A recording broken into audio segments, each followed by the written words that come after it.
Earlier, I spoke to Aaron Williams, the Executive Vice President of the International Development Group. He was Mission Director for the USAID, U.S. Government Aid Program in South Africa during Mandela's administration and led a $1 billion foreign assistance program there. This is a man who came out of decades of imprisonment with no bitterness. And the fact that he set the tone in South Africa, reconciliation, of pursuing a multiracial democratic society, permeated his cabinet and the people he worked with. It permeated civil society. It set the stage for an incredible change in the way people think about reconciliation, not just in South Africa, but in the world. And every act, everything that he was involved in, every decision he made, every alliance that he created was all aimed at trying to create a strong democratic South Africa.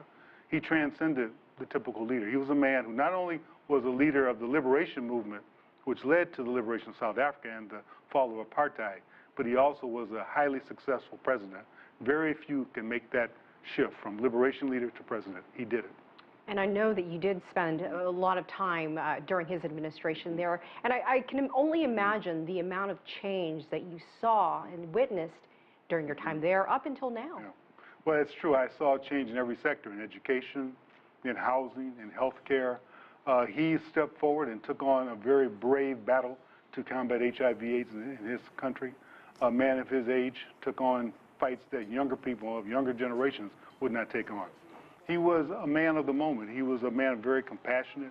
I remember one time he was at a convention opening up a small business conference in Durban, and he left late at night from the convention. He was very tired. You can imagine how his days were in those days. And somebody must have told him that the choir, about 50 multiracial children were there, and they said that President Mandela, they'd like to shake your hand. He came back into the room after he had already departed the conference hall and shook every one of those young people's hands. Can you imagine what they thought about their leader? Can you imagine what legacy he left behind with them about the future of that country?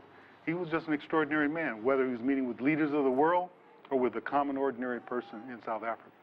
What will you remember most about him? And do you think that South Africa will continue what he wanted for it? Well, I think it has continued. I think that the spirit of reconciliation, the spirit of a democratic society, the idea that you have to think about your fellow man and woman and try to help them obtain their aspirations. I think he was such a visionary. I mean, he saw things that the average leader does not see.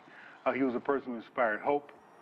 He was a person whose life personified the triumph of the spirit over oppression. I think that's his legacy. And right now, we're all honoring him and his legacy. And all of those who were fortunate and privileged enough to have a chance to walk alongside him, to actually interact with him, we are better people for it.